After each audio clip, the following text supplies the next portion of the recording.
Digital বাংলাদেশের ছোঁয়ায় দেশের ছোট বড় ব্যবসাগুলো এখন ইন্টারনেট নির্ভর। তবে এই ডিজিটাল অগ্রযাত্রার সমান্তরালে বাড়ছে সাইবার অপরাধের কালো ছায়া। সাম্প্রতিক সময়ে বড় কর্পোরেট প্রতিষ্ঠানের পাশাপাশি হ্যাকারদের সহজ নিশানা হচ্ছে ছোট ও মাঝারি ব্যবসাগুলো। বাজেট কম থাকায় অনেকেই নিতে পারছেন না শক্তিশালী নিরাপত্তা। তবে কয়েকটি সাধারণ কৌশল অবলম্বন করলেই এড়ানো সম্ভব বড় ধরনের বিপর্যয়।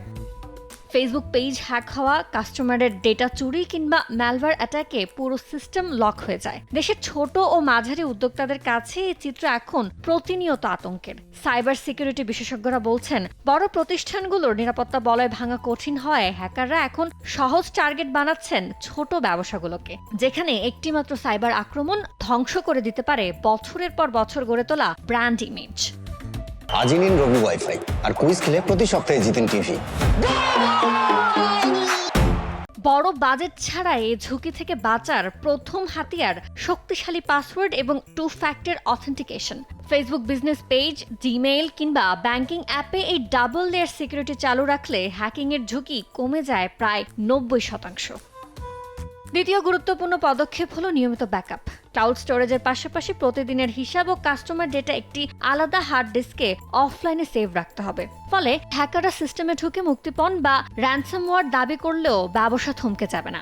একই সঙ্গে পাইরেটেড বা ক্র্যাক সফটওয়্যার ব্যবহার পুরোপুরি বন্ধ করে কম্পিউটারের লাইসেন্সড অ্যান্টিভাইরাস ব্যবহার করা এবং সব অ্যাপ নিয়মিত আপডেট রাখা জরুরি। সচেতনতার জায়গাটা তৈরি করতে হবে, যেমন তেমনি আরেকটা জায়গা দরকার, যেটা আগে আমি বলছিলাম যে একটা রেগুলেটরি ফ্রেমওয়ার্ক দরকার এই সাইবার সিকিউরিটির জায়গাতে, যারা হোলিস্টিক্যালি ওভারঅল আমাদের দেশের সব ধরনের আইসিটি অবকাঠামোর এই সাইবার নিরাপত্তার জায়গাটা নিশ্চিত করছে।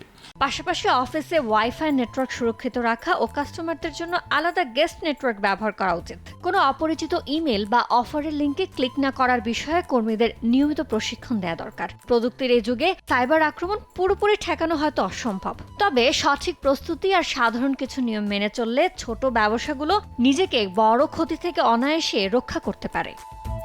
ব্যবসায়িক লাভের পাশাপাশি সাইবার নিরাপত্তাকে এখন খরচের খাতা থেকে বের করে এনে প্রাথমিক বিনিয়োগ হিসেবে দেখতে হবে। তবেই সুরক্ষিত থাকবে উদ্যোক্তাদের স্বপ্ন আর কাস্টমারের আস্থা। ইয়ানুর শিফাত, সময় সংবাদ।